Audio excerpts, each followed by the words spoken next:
Hello and welcome. We will now be entering Girl World. Please ready yourself for nonsense.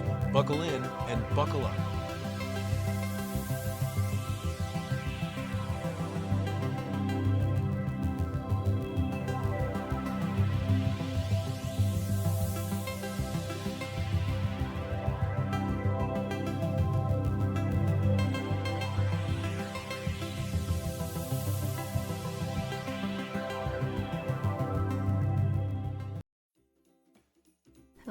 Hello, and welcome back to the channel, or welcome if you're brand new here. Happy to have you here. Let's go ahead and get started with our Wheel of Nonsense. Amberlynn Reid. Oh my. Well, we certainly have a lot going on there. This is not going to be any kind of a deep dive on Amberlynn Reid. Today's subject is really more about what happens when one of our outer satellites, if you will, gets a little too close. What happens when somebody in the commentary community gets a little too close to the subject? It is a cautionary tale, and I'm going to tell you why. One of the areas of Amberlynn Reid land is X Island. And X Island is, of course, filled with all of her exes, of which there have been many, and those stories alone, oh my. Today we're going to be talking about two exes, but it starts with one ex, it will kind of end with another. The first ex we're going to be talking about goes by Emily. At one point, Amber Reid referred to Emily as Tommy. I do not know if this is a non-binary person, if whatever, I don't know what their preferred anything is.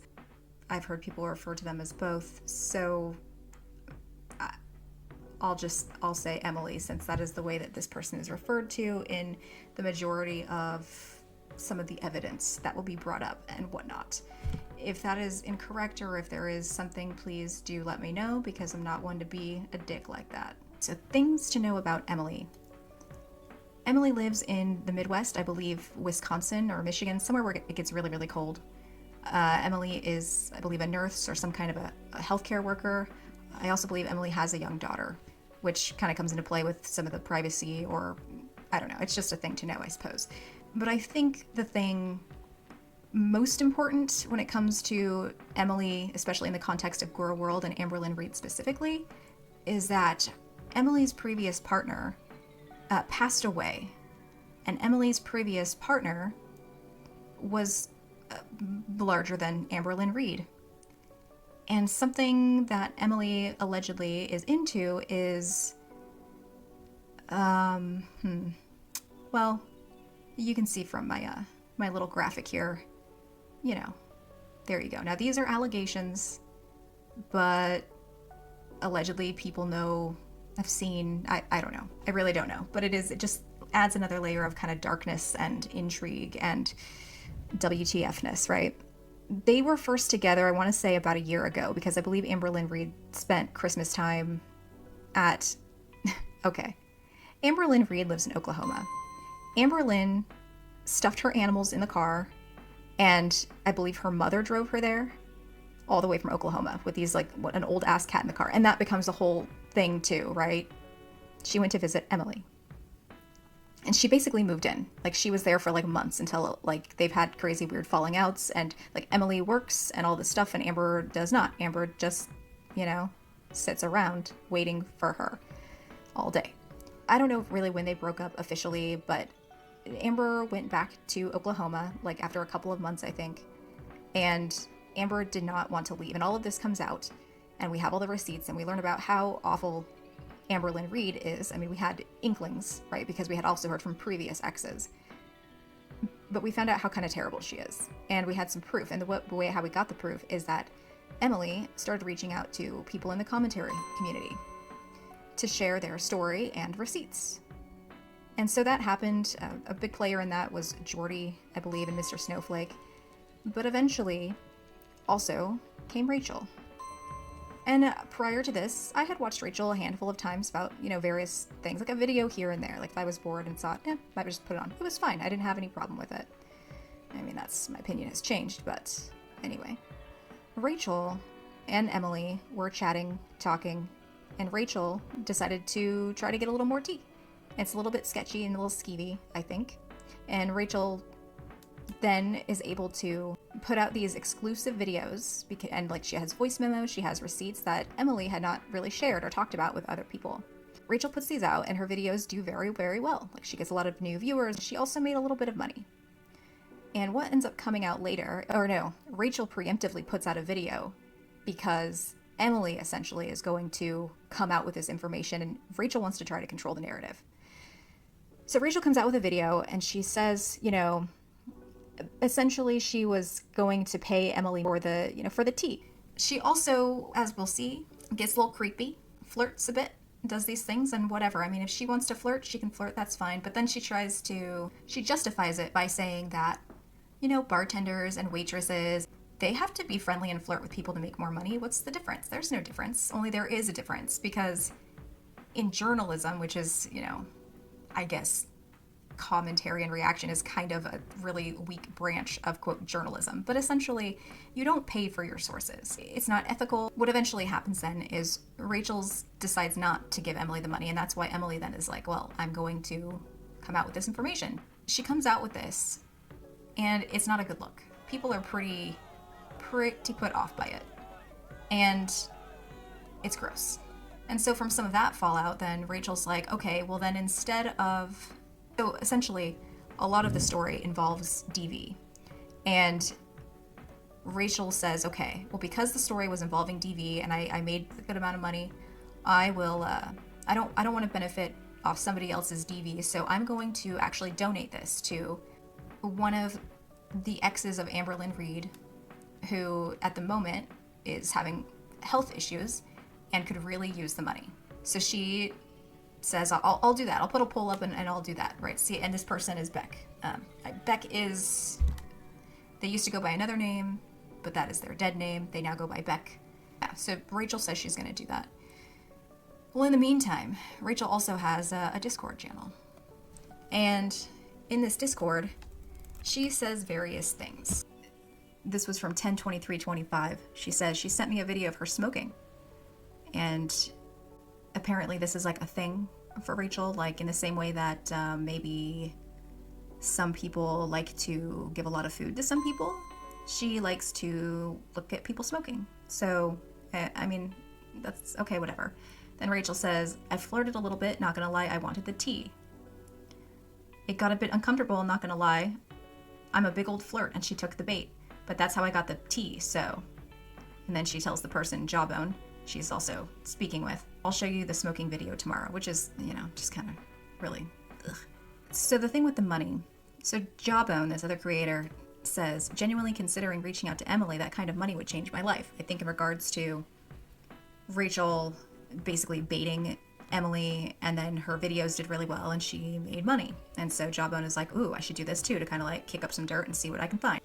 Well, Rachel replies and she says, I feel like if people knew, they would be a lot more understanding, haha. Someone says, Julia, I doubt it. I think those with the hump just like to have the hump. I don't know what that means. Maybe this person's British. Then Rachel says, they will anyway, when they see the donation. That video made 3.6K so far, so I'll be forced to out myself, haha. Jawbone then says, by the way, I'm not saying you were writing Emily's clit, Rachel. I'm just taking the piss out of what Amber said. Rachel replies, I simp for money literally. Did people think I was going to get the best tea in Gorl world for months and not have to get a bit money? Haha. Again, gross. So about 20 minutes later, this is further along in the conversation. We have a player in here, Hecticana, and Hecticana, I actually did watch quite a few of his videos, like a few months ago. I was kind of on a Hecticana kick. I don't know, I just kind of like to have something in the background, either when I'm working on either like painting or molecular work or whatever. So he says, so are you going to give the money to Beck? The comments were pretty overwhelming in favor of that. And Rachel says, I don't think so, TBH. Feels wrong, I can't explain why. But I can see how it's a huge fuck you to both of them. So I can see the appeal. I might do a poll and then blame it on that IDK. But the poll will be Beck, so I've got time to think on it. If I do charity, I can write it off on my taxes, haha. And so, like, part of why this is really gross is Rachel then, because these get leaked, right, by this Charlie Gold person. Charlie Gold, I believe, leaks some of these private Discord things. And Rachel says, oh, it just didn't make sense for me financially that I made this money. And if I just give it away to somebody else, like, I still have to pay taxes on that money. But if I pay it to charity, then I don't have to pay taxes. So, right? Except that that doesn't make sense. Like, that is so gross. Like, if you genuinely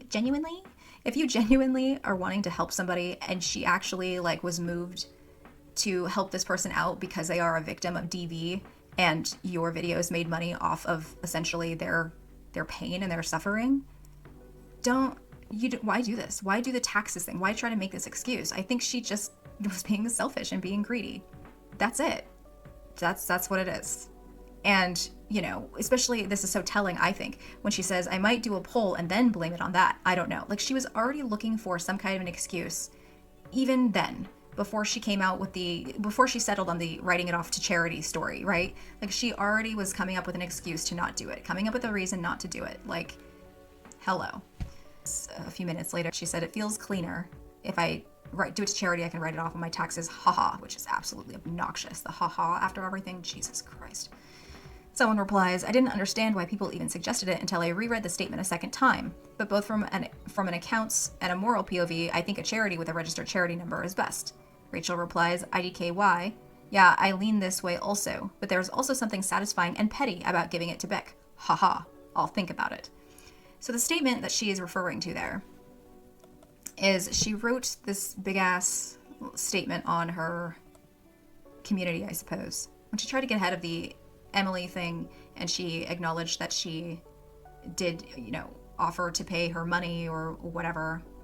This is what she says. I acknowledged that I was an absolute fucking idiot for offering her money under any circumstances, and that it was also wrong to do so, and then change my mind afterwards.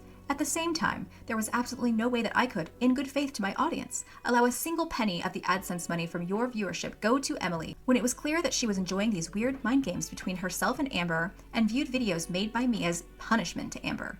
This was icky to me. I wanted receipts, that was all. I was mad about Amber still owing Beck the inheritance money, and I wanted everyone to know that Amber had financially screwed over another ex. And therefore, I made an offer I shouldn't have made, and I realized that it was my mistake too late. I understand if people are mad at me for this. The portion I offered to Emily will instead go to charity. On or around November 26th, I will post the donation receipt here. Emily's response to the situation proved that my intuition was right. Her intention was never to get her story out as a DV, quote, victim, and I was wearing some serious rose gold glasses in pursuit of the receipts. Sorry for being a twat. I did get some interesting receipts, though. Please see this Venmo below where Amber was blocked on all platforms, so I sent Emily $1 because she wanted her to answer the phone at 1 a.m. Speak soon, X. X Island. There we go. It's a great tie-in. Yeah, so that's pretty gross. Rachel, the release of these chats, Rachel comes off as being, money-grubbing, manipulative, selfish, greedy, manipulative not just of Beck or Emily or whatever, but also very manipulative of her audience. And abso-fucking-lutely. I mean, that's so gross. It's really, like, look, I know on the internet, especially like YouTube and these things, parasocial relationships, and, but we want to believe that we have a good sense of people. And, like, honestly, like, before this, I thought I didn't get any red flags from Rachel. Like, I like to think I have a really good sense of, like, people who are genuine and people who are not. And she didn't come off as disingenuous, at least. I don't think she, to me, didn't come off as overtly greedy or anything like that. But then seeing this kind of thing, it's just like, ew. That's just really gross. Like, wow, no, that really sucks. You can't think you know people on the internet. And I know that's such a silly thing to say because, duh. But, yeah. Some people are really good at hiding in plain sight. Some people are really good at disarming people. And, you never see it coming. So since all of this has kind of come out and all of this has happened, Rachel has lost quite a few subscribers, as have some of the people involved in some of these chats. Hacticana, Jawbone. Another person who I literally just learned of today is called Studio Beats, and I guess they were also in the chat, and they kind of made a video responding to, well, this was a private chat, and it's just like, okay, well, guess what? A tree falls in the forest, and there's only 3 people that hear it. the tree still fell. You know what I mean? They're just complaining that they got caught, essentially. There is good news, though, and that good news is that Rachel did actually donate the money to Beck, which is really great, because that's quite frankly what she should have done in the first place. She does show receipts for that. I will show those here. So that's just a quick little thing. I'm sure there are more players, more lore, more details that I did not get to, and that's fine, because this is just a quick kind of overview to get a sense of the situation from somebody who, quite honestly, I have not been in Gorl World very long. You know, I don't know all the backstories. I don't know tons and tons of details and all these things, as well as some of these people. But, you know, there it is. There it is. So I'll just go ahead and leave this one here. Please let me know what you think. If I got something completely wrong, if I missed something really important, yeah, let me know. Bye.